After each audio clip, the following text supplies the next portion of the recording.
I remember when this building, Brother Martin, he was helping praying then, leading prayer, and they picked it up during that prayer time, and he was, what'd you keep calling this?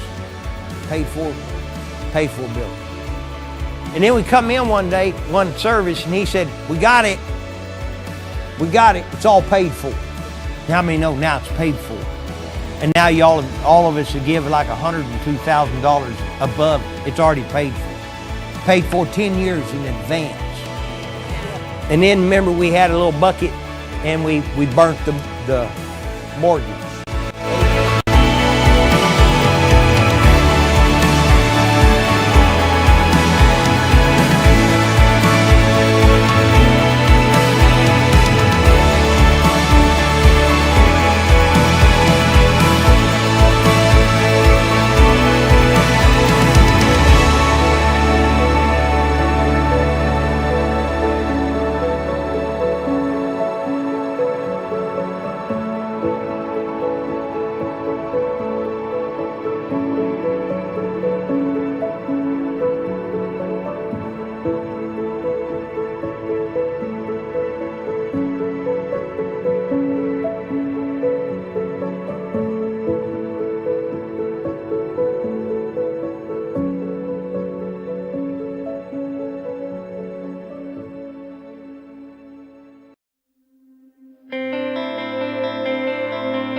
We went to my brother's garage out in Tarleton. He lived out there, and so we started having a few services there until we found a building to meet in. But it was just that hunger and the newness of the word of faith to us that I believe, it sparked the whole thing. It was something that they carried with them here and started here, and I'm very, very thankful for being able to be a part of that from the beginning and to be able to have learned the word that we have learned from them.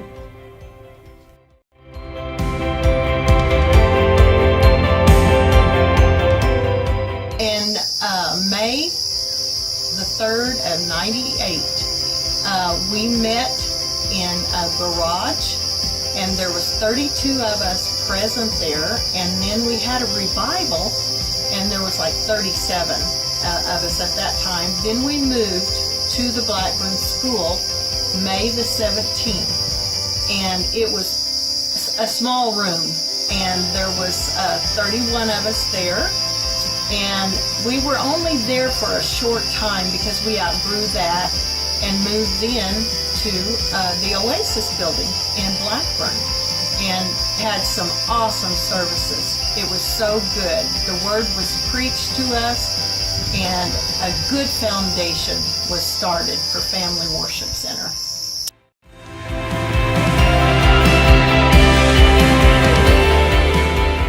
So in June of 1998, Carrie and I were living in Claremore, and our marriage was failing. I was pregnant with Jolene. Tristan was 3 at the time.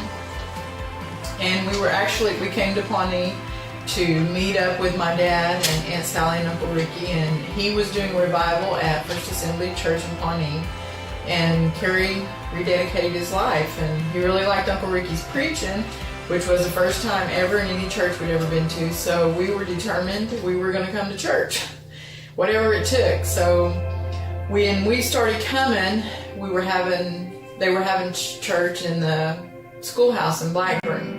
And then it wasn't very long we was in the Oasis, and the Oasis had a lot of really precious memories.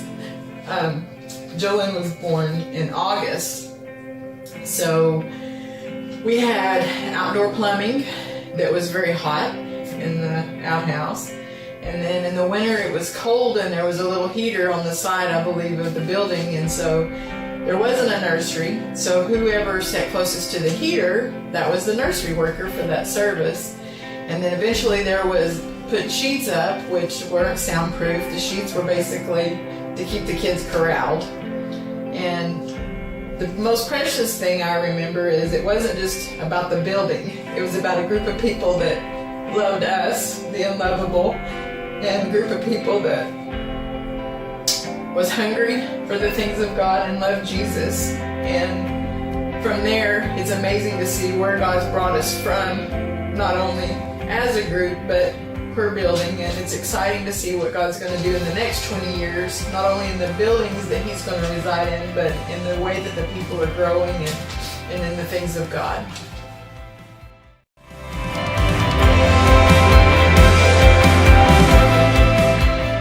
To me, it would be how God is able to wrap up mysteries, and then as you walk with Him and as you continue with Him, He continually is unwrapping and unveiling all of these things that were hid from us, and now we're beginning to see all of His plans begin to unfold before us, and all the people that have helped in the past 20 years, their love, their devotion, all of their money and efforts, everything they've done.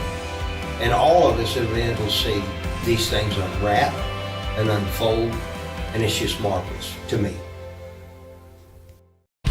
God, we stand tonight amazed at your power, amazed at your strength, amazed at your glory.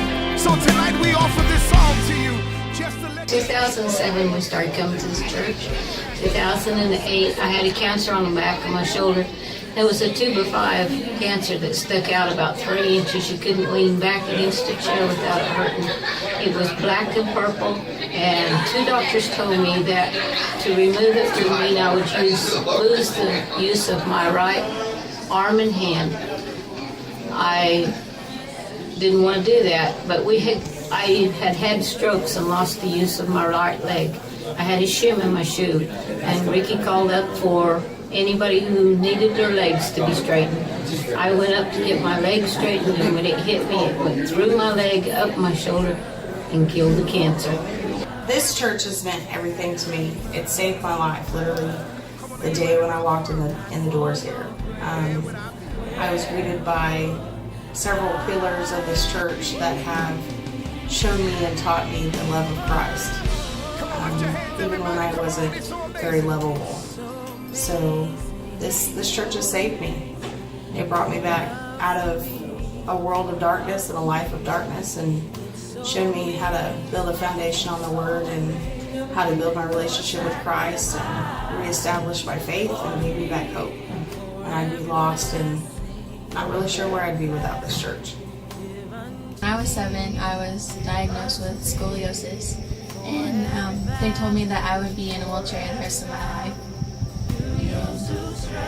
Yeah, she was pretty young, so she doesn't remember a lot of it, but she was having a lot of back pain, so we took her to the doctor, and he came back and told me that, she had scoliosis, and I went home, told Ward, and we were talking about it this evening, and he said he was working for my mom and yelled some stuff at the devil and said, "We're not having this." And anyway, when we had went to service the next time, we didn't really say anything about it, I don't think. Reverend actually was talking about having prayed for someone else who had scoliosis and them being healed, and then, we had raised our hands and said that they had just diagnosed Lily with scoliosis. And so anyway, he actually came back to the seat where she was young, and laid hands on her and prayed for her, and then I think it was like a week later we had to go to a specialist, and we went to the specialist, and he took the x-rays and brought us back there, and he just kind of chuckled, and he was like, "I don't really understand why y'all are here," and he held up a file folder next to her spine on the x-ray, and it was perfectly straight, just as straight as the file folder, and so we knew, and we told him she was healed. She had scoliosis, and now her spine is straight.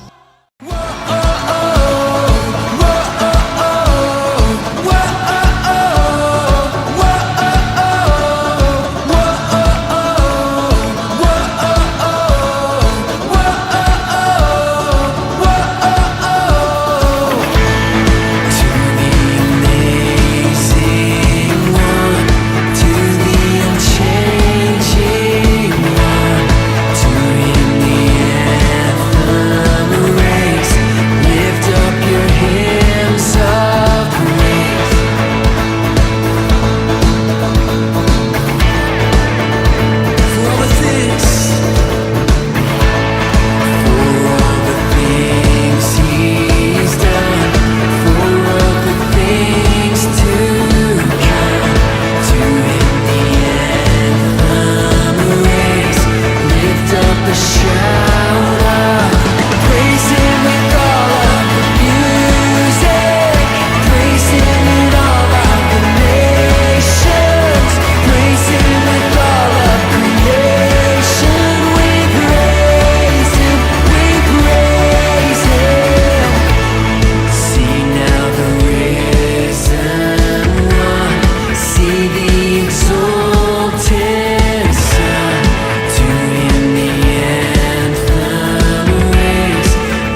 shining light in the world.